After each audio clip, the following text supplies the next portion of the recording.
Peace, everybody. Sweet Science Boxing Academy. We back with another video. All right, man. So I'm late.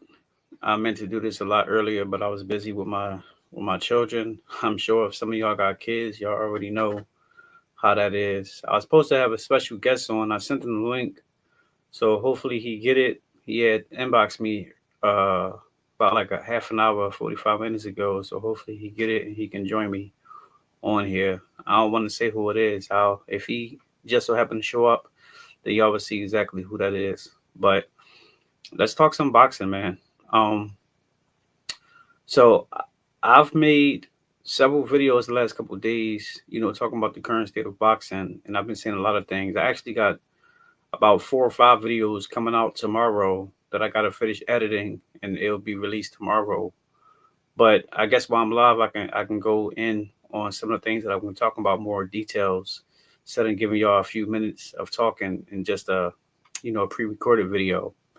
But Keyshawn Davis, um, he's been calling everybody out right now. That's why I titled this video Keyshawn Davis versus everybody, because it seems like Keyshawn with the smoke with everybody. And I like it.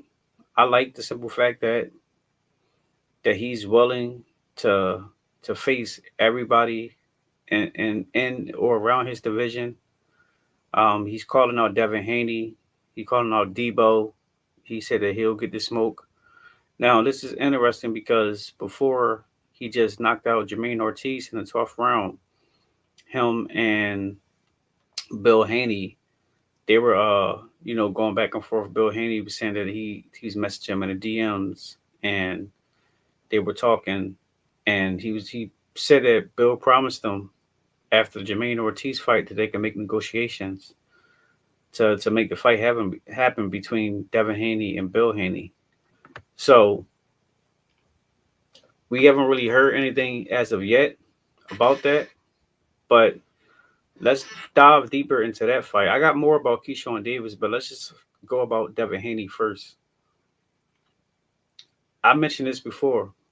I think a fight between Devin Haney and Keyshawn Davis is an interesting fight. I think that both they both possess the skills to beat each other. I think they and we know that Keyshawn Davis got power, but as of late, Devin Haney he been showing his power too in the upper divisions. Now that welterweight, dropping Brian Norman, who was supposed to be this big puncher. Everybody thought that Brian Norman was going to starch Devin Haney, and it turned out the opposite way. Now, Devin Haney didn't get the knockout, but I think if Devin would have pressed more into the action methodically, smartly, then I think he could have stopped Brian Norman. I tell you what, if they fight again, I can see Devin Haney stopping him, especially if he go about the same game plan, and if Brian Norman haven't, learned any new tricks, I can see Devin Haney stopping him, or at least hurting him real bad in the rematch. But Devin Haney, he's showing that he got, power now, decent power, and we know that Keyshawn Davis got decent power too. Now, it translated from 135 to 140 versus Jermaine Ortiz. But right now, Devin Haney is the welterweight champion of the world. So if Keyshawn move up the welterweight, we don't know if it's going to translate up there, but I think it will. Personally, I think that Keyshawn Davis' power will and his skills will translate up into the welterweight divisions. Even if he don't stop everybody, I can see him stopping a lot of people at welterweight. So him fighting Devin Haney, I don't think it would be too much for him as far as that. But I did say before, and I have to mention again, because Keyshawn hasn't fought at welterweight yet, and Devin has, and he's been higher. He's been in a higher weight division a little longer than Keyshawn. Then, if they fought at welterweight right now, I give the edge to Devin Haney. This is not to say that I think that Devin Haney is just going to beat Keyshawn Davis, because I don't think so. But if they fought right now, I would give the edge to Devin Haney because of the weight and because of the experience. Like Keyshawn Davis is only 14-0 with one no contest against my man Wu from my gym. And although he fought some good, decent opponents, but Devin Haney, he fought a lot of good opponents right now in their duration of their career. He's been undisputed at lightweight. He was champion at 140. Now he champion at 147. He fought people like Lomachenko. He fought Regis Prograis. He fought Brian Norman. Um, who was the boy at lightweight that he fought before before Lomachenko? The one who dropped Lomachenko when they fought. Lomachenko ended up stopping him, but the Mexican boy that he fought, I forget his name off the back. Uh, damn, it's losing me. I bet you later on it's going to come to me. But Devin Haney fought a lot of good opponents right now. So with that, I give him the edge, the slight edge over Keyshawn Davis if they was to fight right now at welterweight. Maybe I think it would be more of a 50-50 fight at a lower division, like 35 or 40. But at welterweight, I just give the slight edge to Devin Haney. But like I said, this is not to say that Devin Haney will beat Keyshawn at welterweight, because Keyshawn do got to possess the skills to beat Devin Haney. They both got the skills to beat each other. It's just on who will implement their game plan first and who will stick to it, who will land that big shot that's going to change the outcome of the whole fight. But I think it would be a great fight between them two. Now, like I said, Bill Haney or Devin Haney is not really calling out Keyshawn right now. Bill Haney been on a few podcast interviews. He was on Champ Side. He was on the Boxing Voice, and he was saying that Keyshawn really don't want that fight. Now, Keyshawn been making videos the last couple of days, calling out Devin Haney and Bill Haney. Just recently, Keyshawn Davis was on Ring Champs with Akim Barak, and he was saying that, Devin Haney and Bill Haney, they were real quiet right now. So, it's basically more of a he say, she say. I'm not going to say who I agree with on this part because it's boxing and it's politics. I don't think neither one of each other is scared to fight one another. Like, is this at the end of the day, it's business. But and they are prize fighters, so I don't think that one of them is scared of the other. But I think it's just the timing on what they're going to do because right now Devin Haney, he got options. They talking about him going up to 154 to fight Xander Zayas for his WBO and WBA super welterweight titles, which I think would be good for him. But then they also talking about Ryan Garcia. Now, like I said, I got about 5 videos that I'm going to put out tomorrow. One of those videos was talking about, Ryan Garcia and Devin Haney. Ryan Garcia, he said that, he agreed to the terms and everything, and potentially they can be fighting this coming summer. So if Devin Haney is focused on either Ryan Garcia or Xander Zayas, then you can't fault him for not fighting Keyshawn Davis right now. Because right now, Keyshawn Davis ain't got no belt. He's technically not at the welterweight division. And Ryan Garcia got a belt now, just beating Mario Barrios for his WBC welterweight title. And then, like I said, Xander Zayas is a unified champ at 154. And he's undefeated. So those are two big fights for Devin Haney right now. So you can't say that Devin Haney is ducking Keyshawn if he decide to fight them because first of all, he got history with Ryan, which I alluded to the video that I'm going to put out tomorrow. That I think that Ryan and Devin need to handle business. I believe that they need to settle that because we all knew what happened in the first fight. Now, that Osterring situation was a big thing.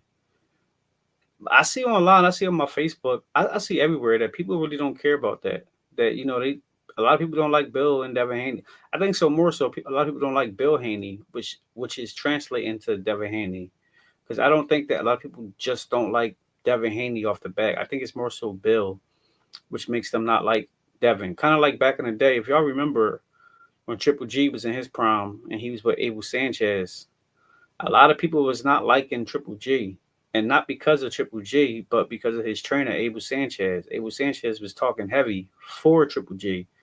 Abel Sanchez was saying that if Triple G can beat anybody from 154 to 175, so a lot of people, took that to heart, and it was, a lot of people's favorite fighters was at those divisions. One of my favorite fighters of all time was at 168 at the time, which was Andre SOG Ward, and SOG called them out afterwards. But it was just the simple fact that Abel was just, talking heavy, was making a lot of people not like Triple J. So I think that's the same thing that's happening with Devin Haney right now. But I think Keyshawn and Devin Haney, I think they will eventually fight. Probably not this year. But if Keyshawn just so happen to get a belt at 140 or move up to 147 and make a name, then I can see him fighting Devin Haney maybe sometime in 2027. They both still young, so I can see that fight happening within a year, maybe two at the most. So we're going to get that fight. Now, is it going to happen now? I don't know, but I believe we will get that fight. Now, on the other hand, Keyshawn Davis also did call out Richardson's Hitchens too, which I think that's a beautiful fight too. Now, y'all remember, it's right here on YouTube. Richardson Hitchens and Keyshawn Davis not too long ago was just calling out each other, and they was in front of each other's face going back and forth. And I love the energy that both fighters bring. Keyshawn Davis, he got that bully mentality, but Richardson Hitchens, it seemed like he was trying to bully the bully. If I remember that encounter about a month ago when they both was at the fights or whatever, and they both was in each other's face talking, and Hitchens was saying that how Keyshawn is trash, that he not even better than Shakur Stevenson. So I like that fight as well. Now Hitchens, he just pulled out a fight, the fight that Keyshawn was actually on the card. He just pulled out the fight with Oscar Duarte, and a lot of people is coming at Hitchens now. I see a lot of posts, of Hitchens. People got the little makeup on him, dressed like a princess, calling him a girl. A lot of people got pictures of him looking like real anorexic. Um, they saying that he was sick due to dehydration. So Hitchens probably move up to 147 as well.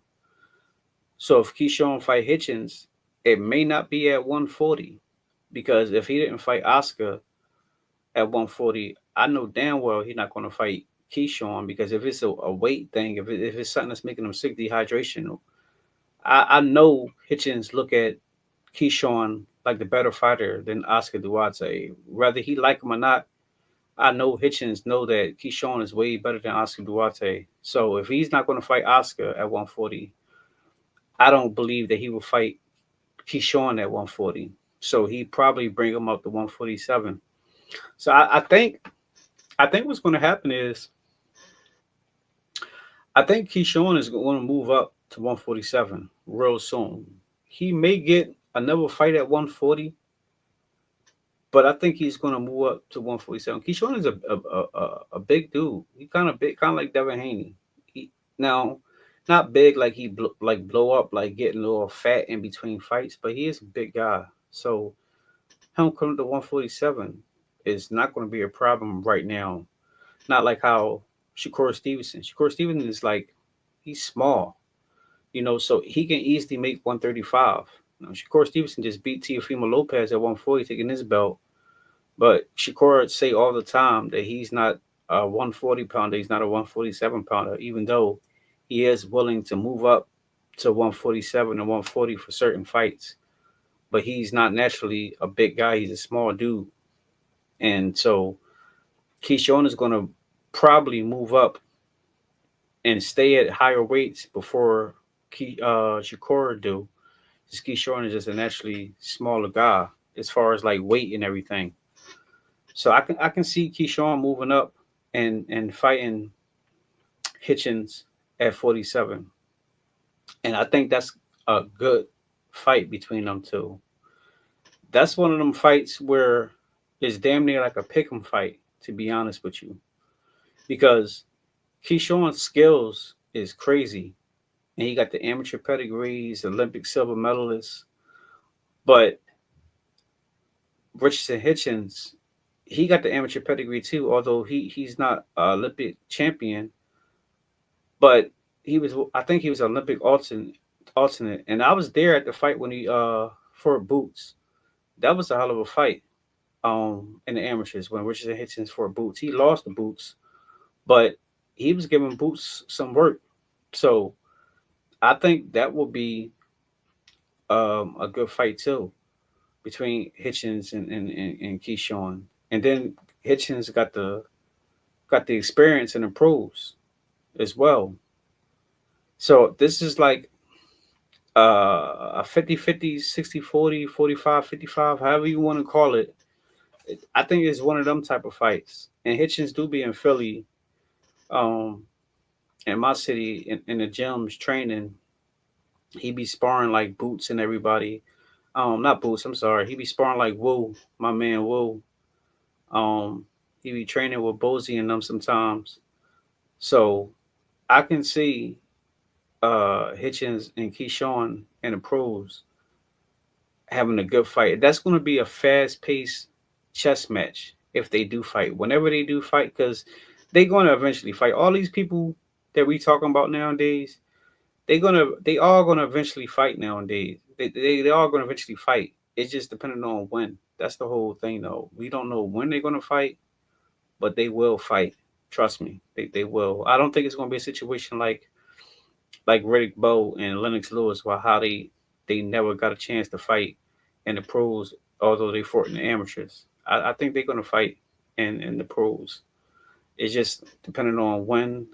Um, and I'm hoping we don't have a situation like Manny Pacquiao and Floyd Mayweather, the first fight where it took them like damn near 8 to 10 years to fight each other. I want them to fight while they all in their prime because they all still young men and they all in their prime of their life right now or going into their prime.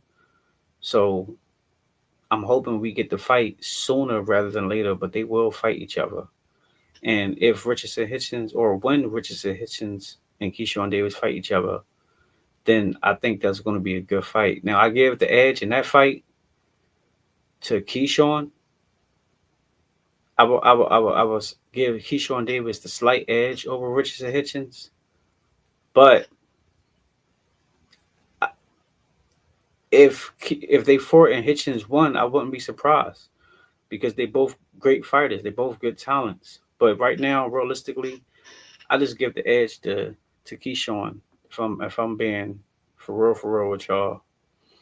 I just think that just his personality, his grit, his determination, his attitude, his tenacity to win.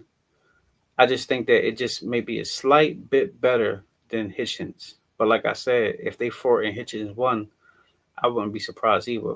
But they will fight too eventually. But I think that fight is going to be at 47 instead of 40.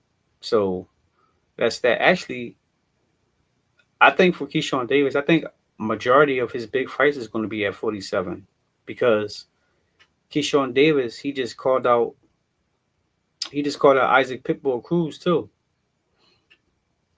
Isaac Pitbull Cruz. He his last fight he got a draw with Lamont Roach, and Isaac he just recently came out a few days ago and he said that he's willing to go up to 147 to fight Ryan Garcia for his WBC title. And Isaac Pitbull Cruz, although he's not like big as far as tall, but he got like a wide stature. Like he's like compact and thick.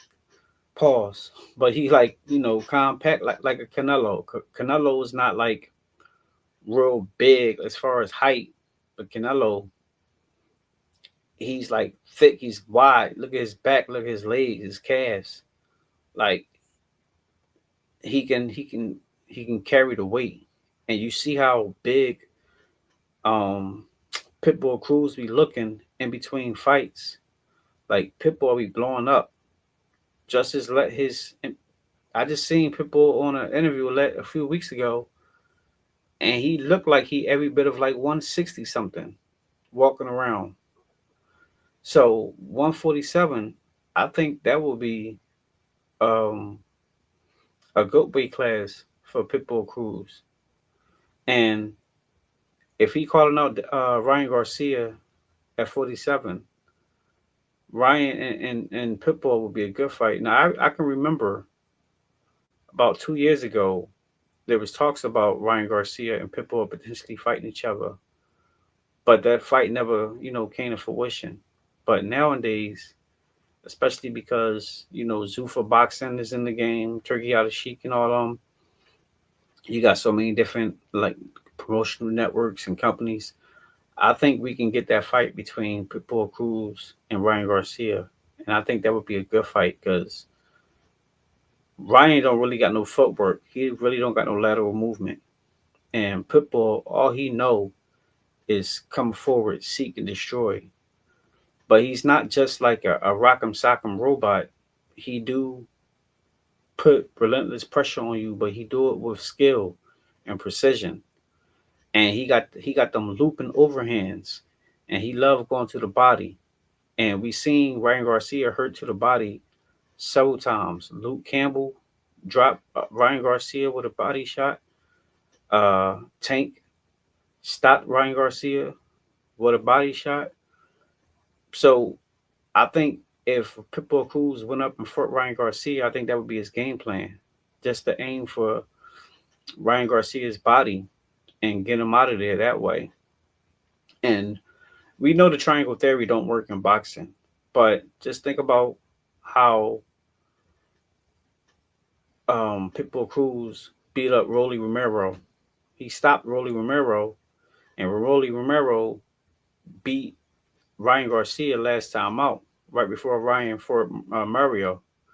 So Pitbull Cruz probably looking at it that way. Pitbull Cruz probably like, well, I beat Rolly and you got beat. I stopped Rolly and you got beat by Rolly. So I'll beat you too.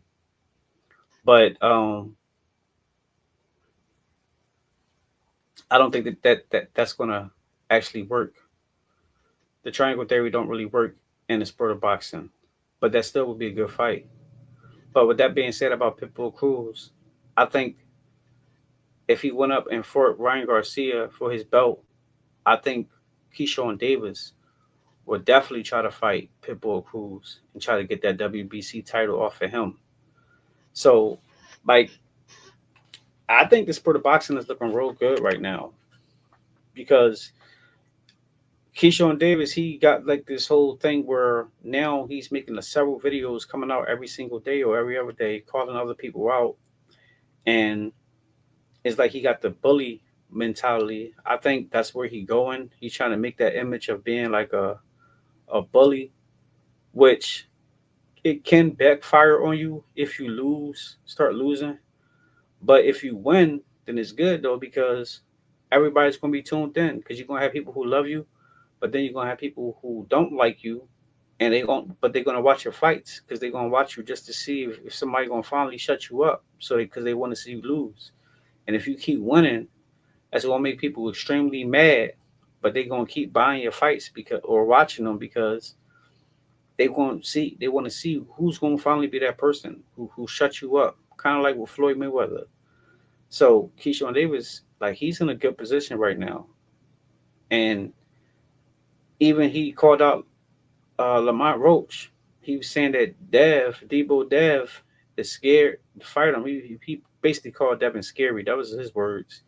He tweeted out that Devin says, Devin scary, do you want to fight me? He added Lamont Roach, and Lamont Roach responded by saying, this is what I like to hear. I like that energy.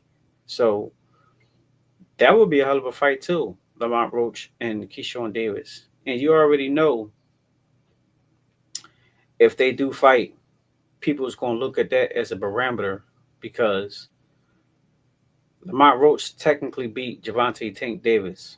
Like they got even though it was officially a draw, but majority of people who's not Tank Dick Riders, they know that Lamont Roach beat that fight. Like it just is what it is. And I think he beat him without even, the actual quote unquote knockdown. I, I, even if that wasn't the case, I think Lamont Roach beat Tank.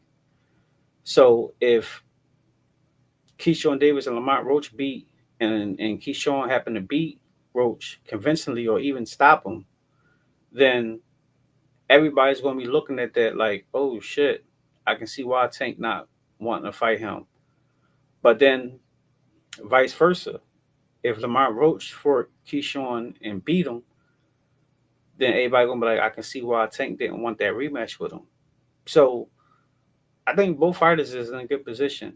And if anything, if Keyshawn can't find like no bigger names, no champions, then I think Lamont Roach would be that person that's gonna actually fight him. Because Lamont Roach, he want all the smoke, he want the big fights, and that's what I love about Roach. Like he not afraid to fight nobody. One lose a draw.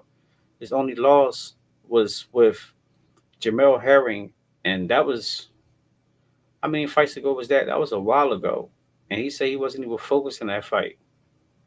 And then he got the draw with Pitbull Cruz and the quote unquote draw with Tank, which technically was a gift to Tank because Roach won that fight, but he only lost once. And he lost by like a split decision. It wasn't even like he got dominated, got like beat up real bad or nothing like that. So him fighting Keyshawn Davis will be real good. And I'm not even gonna hold you. That's the fight right there that I believe is really 50-50. Keyshawn Davis and Lamont Roach. Like I think that's a 50-50 fight. Now, if they start fighting, if they start negotiations and they start training camp and they start showing like little clips of how they look in training, their conditioning, their sparring and everything, then you can probably give a little bit on your opinions on who you think will win more. But just now, just given the optics of it, for me, that's 50-50. I believe that both fighters got the opportunity to beat each other. And I think both fighters can actually stop each other too. So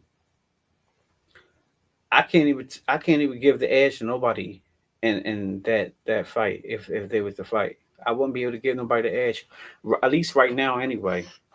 Because I see the attributes in both, and I also see the flaws in both, and I believe both of them can exploit each other weaknesses and their strengths. So right now, that's one of them what you call pick'em fights, and I can see that fight with Keyshawn Davis and Lamont Roach before anybody else I just mentioned because Keyshawn he looking for big names and Lamont Roach he looking for big names. So if they can't fight any of the other top fighters in their respective divisions or around the divisions, then they'll fight each other, and then they both are willing to move up or down for different weight classes for different fights.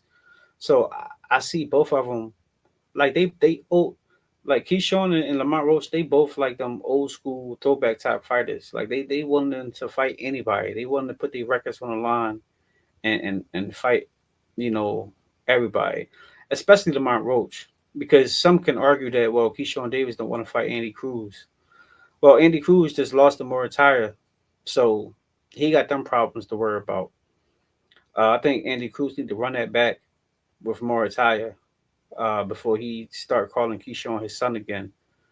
But other than Andy Cruz, which now I think Keyshawn Davis probably got the confidence to fight him now in the pros because he lost to him 4 times in the amateurs. Every time they fought, he lost. Other than Andy Cruz, I don't and Keyshawn. I mean, and Shakur Stevenson because Keyshawn and Shakur said they won't fight each other because they brothers.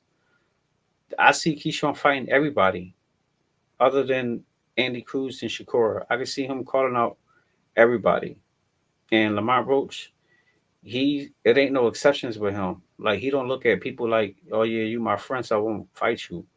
He wanted to fight everybody. So I just think that they both like throwback fighters, and that would be a great fight. So the sky's the limit right now for Keyshawn Davis. All he gotta do is just keep winning, doing what he do, and the big fights, the big names are going to come, and then that's when the big opportunity and the big money is going to come for him too. So, as long as he don't be doing no, drawing stuff outside the ring, like how he was before, then he's in a good position. So that's that. But then on the flip side, we got Ryan Garcia. He just Ryan Garcia funny as hell because he be trolling the hell out of Devin Haney now. And I'm not even gonna lie to you. I like it. I like it because it's good for the sport. Like people don't be liking that stuff. Me personally, I like it. I don't really put like stock into all this stuff because I mean, you think about before social media, fighters was always trolling each other. It's just with the simple fact there was no social media back in the day, so they can only really do it in person when they seen each other. But right now they can do it online, and sometimes that should just be too funny. And Ryan Garcia, he's one of those people. He, tweeted out calling Devin Haney. He's saying that the fight is going to happen this summer, which I hope is true. He's saying that he agreed to the terms and he's going to retire Devin Haney. Now we seen what happened in the first fight, but you know, it's my personal belief that the PEDs helped Ryan Garcia. I don't care what nobody say. Like I think that them PEDs because his next fight with Rolly Romero, he looked like trash.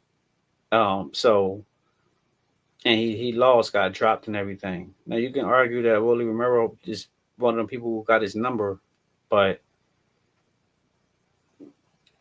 he looked bigger in a fight with Devin than he did with Rolly.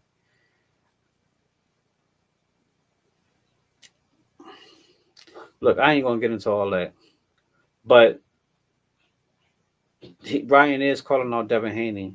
He's saying that he's gonna retire him. That after they fight, that's gonna be his last fight, and uh, he said that he don't understand why Devin Haney don't realize that he's the B side, in their fight.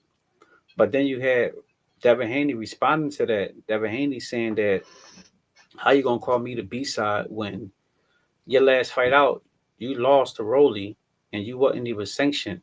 You wasn't even on the rankings. I'm number one in division and I'm on a pound for pound list, which technically he's right. See, a lot of people won't believe that because Ryan Garcia, he got like a huge social media type following, and like I alluded earlier, Devin Haney he just one of the people who just not like people don't like Devin Haney for whatever reason. Maybe because of Bill Haney, maybe because Devin Haney kind of represents that Floyd Mayweather school of boxing. So look, I can go on all types of speculations on why people don't like Devin Haney, but a lot of people don't like him. So they want to see him get his behind whooped, just like he did in the first fight with Ryan Garcia. So who that? But they saying they're gonna fight each other, and I want to see that fight because Devin Haney, he he can beat everybody in the world, but until he rematch Ryan Garcia and beat him, then that dark cloud is always going to be over his head. So he got Ryan Garcia problems, and I like Devin Haney, but he got Ryan Garcia problems, and he need to rectify that no contest. He need to you know make sure it's a fluke. Now, to be fair, back when they fought,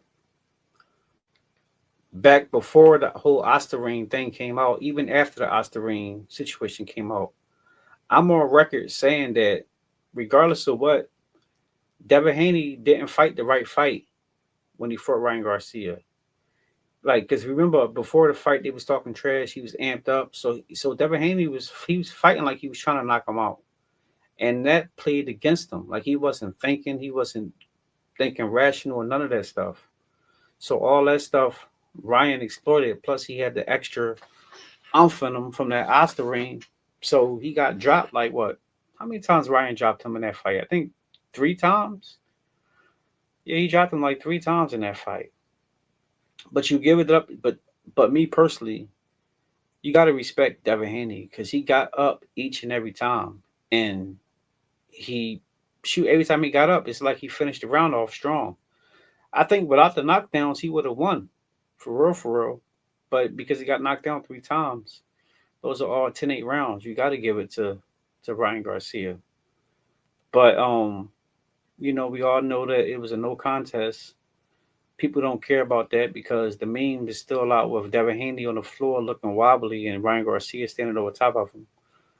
So with that, Devin Haney gotta fight that man and he gotta beat him. He gotta set an example on Ryan Garcia.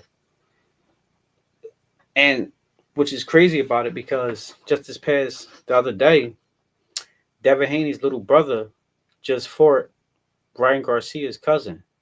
And Ryan Garcia's cousin beat Devin Haney's little brother. And then you had Ryan Garcia tweeting that out to Devin Haney and Bill Haney, and Bill Haney responded like go watch the fight again. Well, it's on YouTube. I watched it. Ryan Garcia's little cousin beat Devin Haney's little brother. Like I gotta be fair. Like he beat. Now I gave the first round to Devin Haney's little brother in that fight, but the rest of it, like what's his name, Sean something. I forget the young boy name because it's not Garcia, but he was putting the pressure on Devin Haney's little brother. Um, but Devin Haney's little brother, he was boxing smart, even though he was getting pressure on him. He still was boxing him.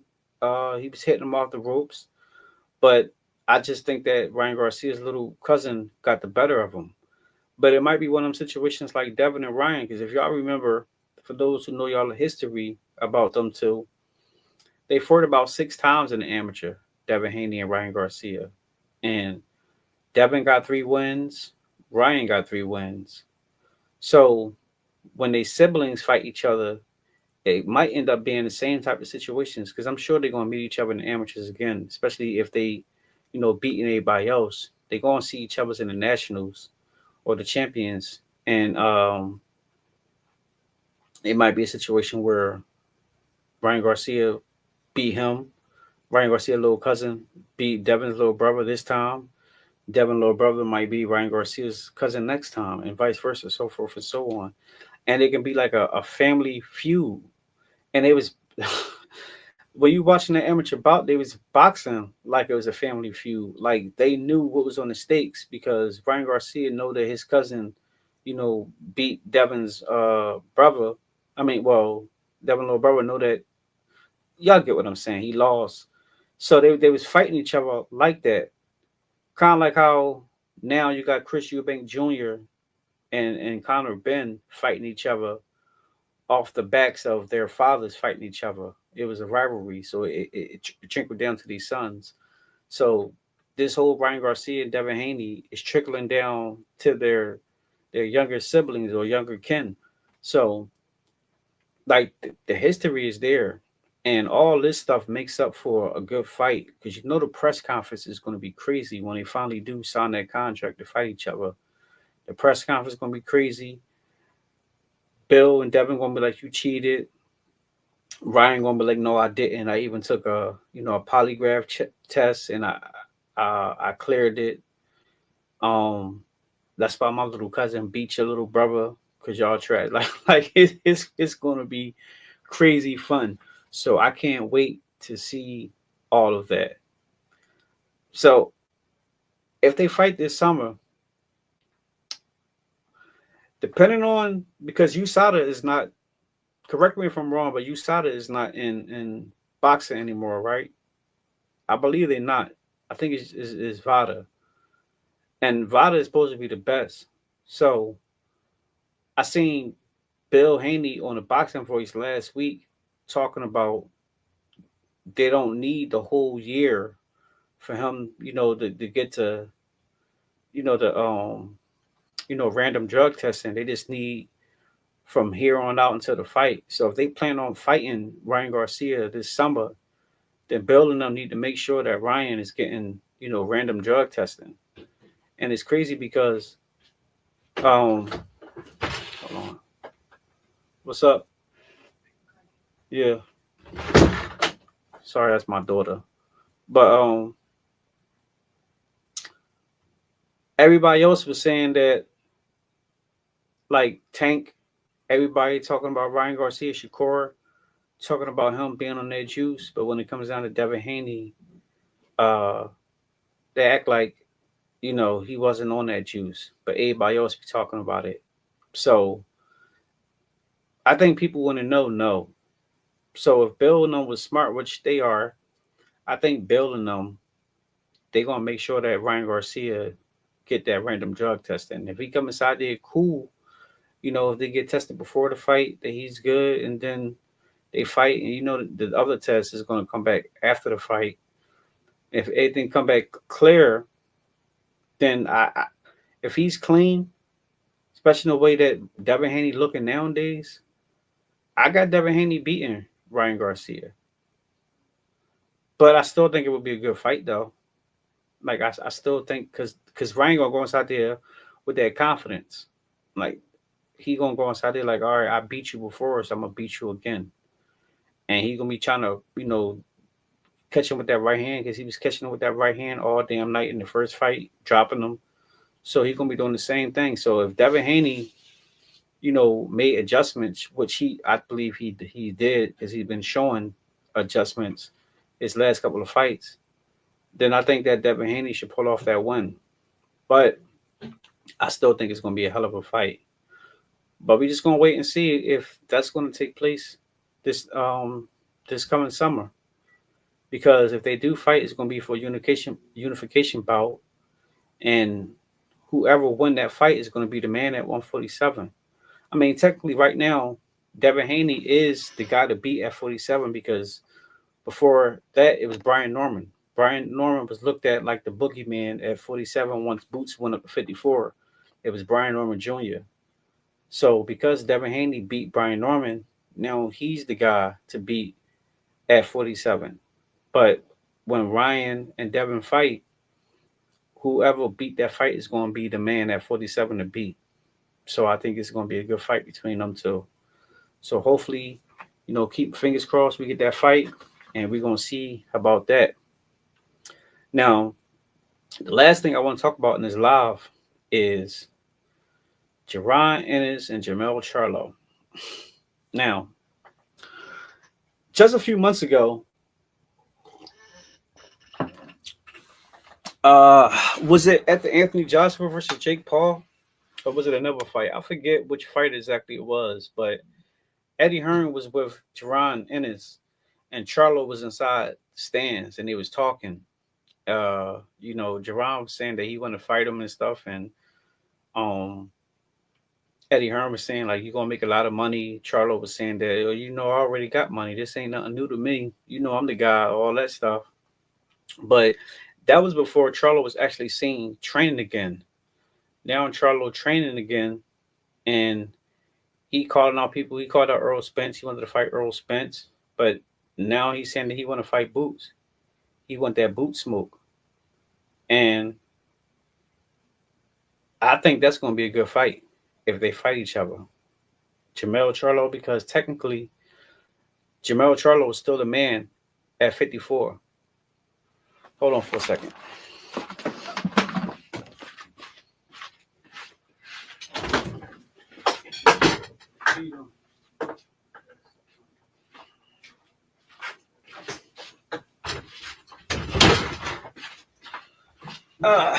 Yeah, my bad, y'all. So, Jermell Charlo is still the guy at 54 to beat because Jermell Charlo beat everybody he fought at 54. He lost once to Tony Harrison, and then he came back and knocked him out in the rematch. Castanos, he got a draw in the first fight. He came back and knocked out Castanos in the rematch. It's only until Charlo moved up to 68, 2 divisions higher, to fight Canelo Alvarez that he took this 2-year hiatus or however long it was. And that's when he got stripped because that's how they was advertising the fight, undisputed versus undisputed, because he was undisputed at the division. And then he lost to Charlo, and then Canelo, and we ain't see him no more. So technically, Charlo is still the man to beat at 54. So if, and you got to think about Keith Thurman, Fondora, their fight is March 28th for that WBC title. Um, Josh Kelly, he's who he's about to fight.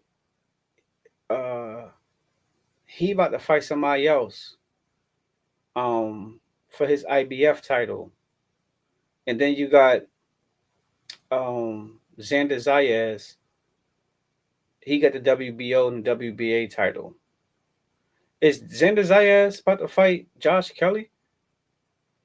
Because that would be a unification bout, and that'll be 3 belts on the line. I truly forget how that's working. But basically, what I'm getting at is the belts is tied up right now at 54.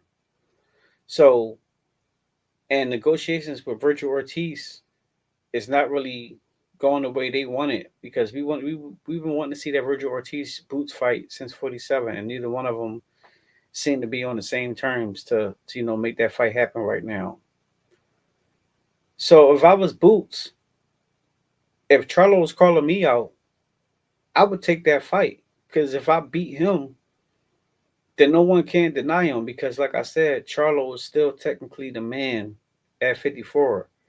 He didn't lose his belts to nobody at the division. He lost his belts due to inactivity. So if I was Boots, I will beat Charlo. Once I beat Charlo, now you got a name, like you really got a name. Um, and shoot, you can fight anybody you want to. Shoot, look at Conor Benn. Conor Benn is like in a good seat, and he only beat Chris Eubank Jr. And what has really Chris Eubank Jr. done? Nothing really. And they treating Conor Benn like he a champion. He's not even a champion, and he lost that first fight with Conor Benn. With Chris Eubank Jr. So at least Jermell Charlo was undisputed, and he didn't lose his belts from the ring. He just lost them from inactivity. So if Boots fight him and beat him, then that will really make Boots the man at 54, even without a belt. He's still going to be the man because he beat the man. It's kind of like the whole Klitschko thing back when he was fighting. Like, Klitschko was the man to beat at the heavyweight division. So I just think that Boots, if he can't get the Virgil Ortiz fight, he can't get none of the other champions fights because they all tied up.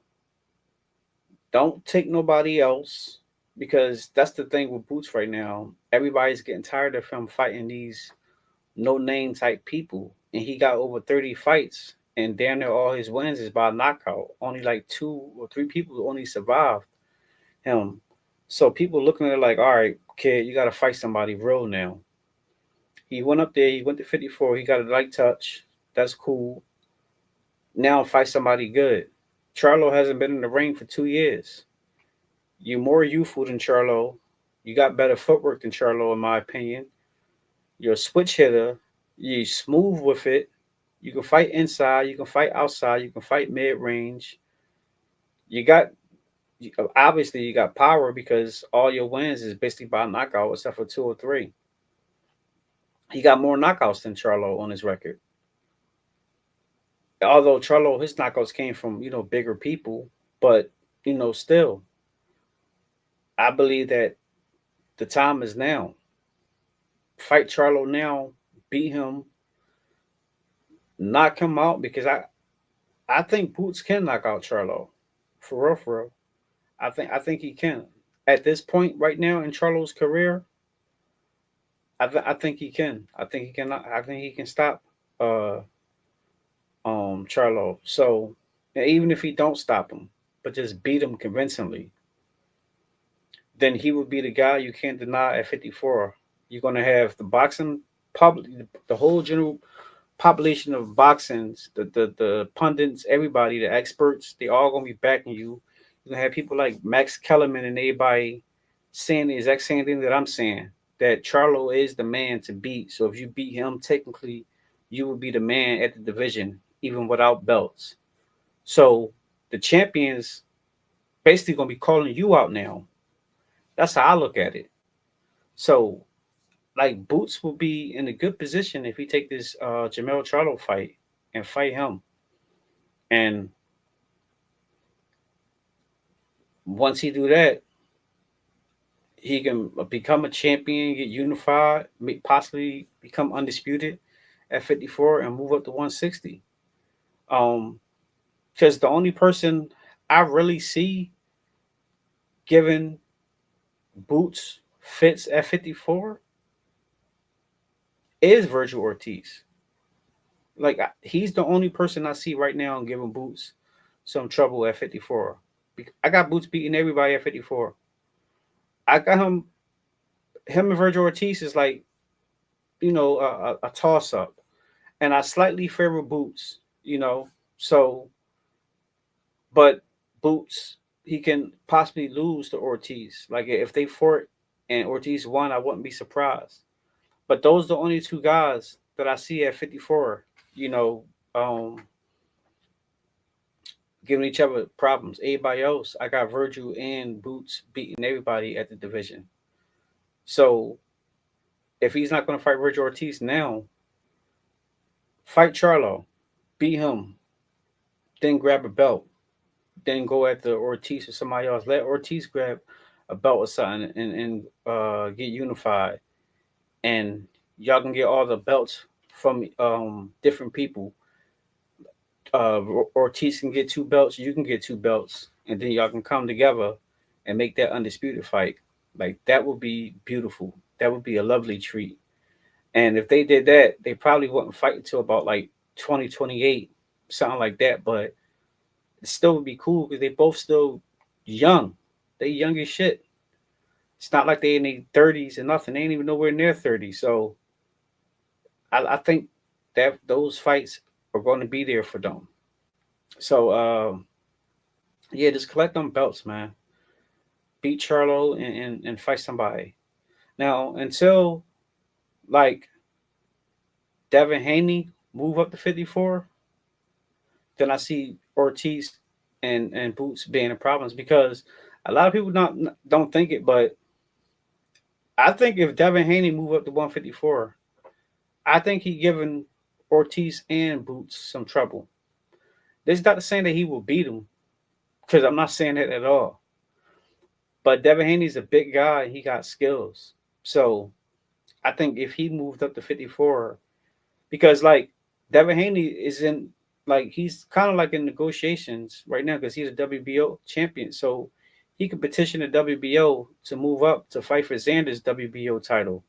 And if he become a champion at 54, then technically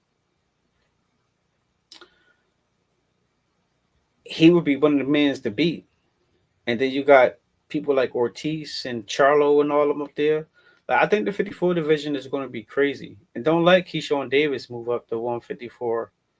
That will be that's going to be good too.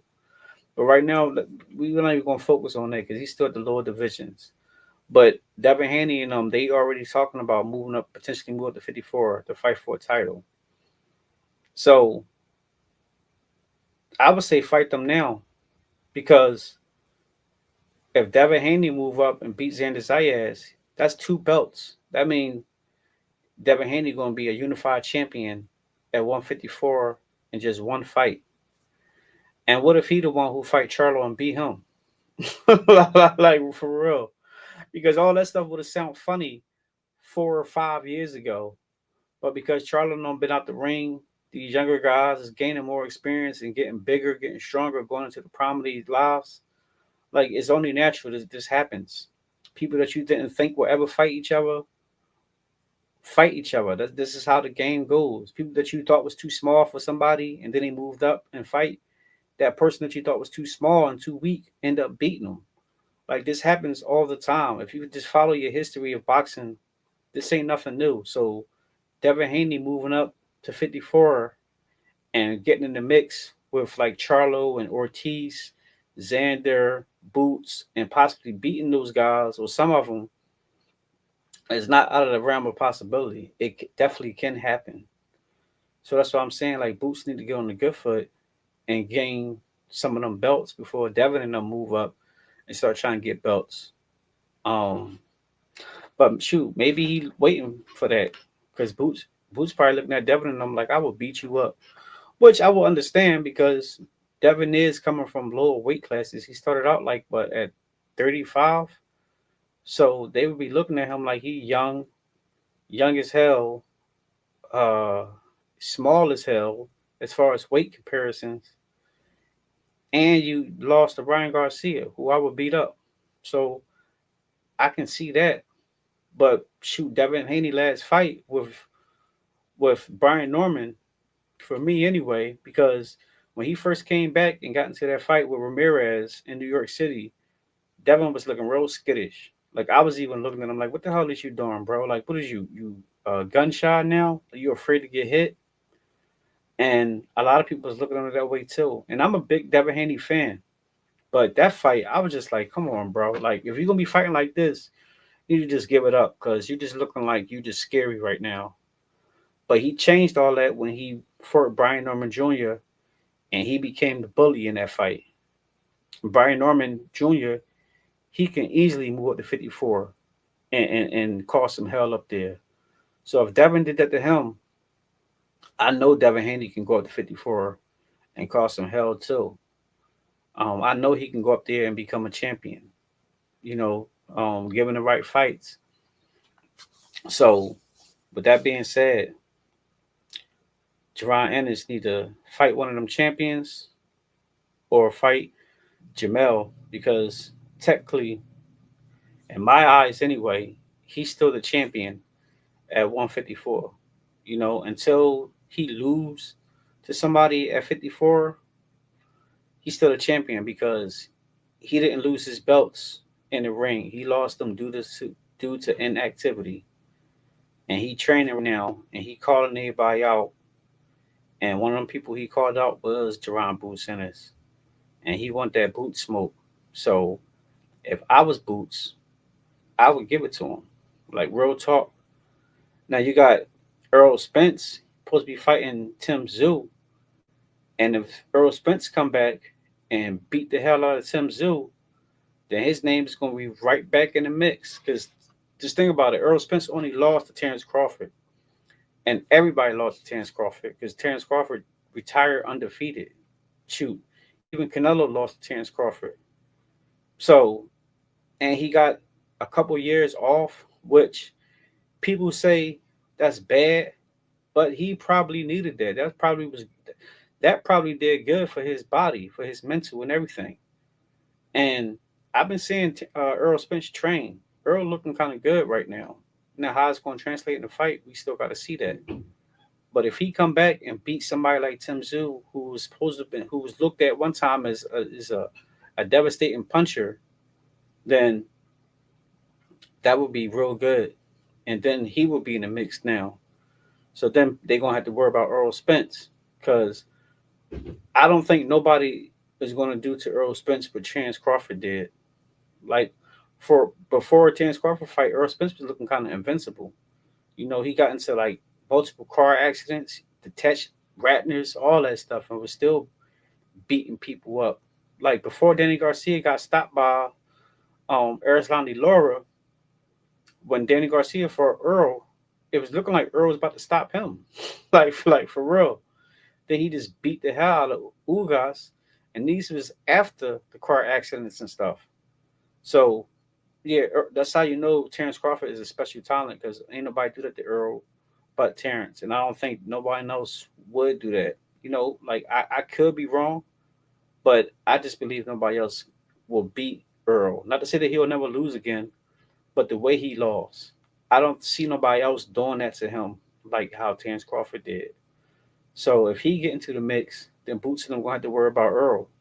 But that's gonna be a good fight too. So 2026, 2027, 2028 is looking real good for boxing.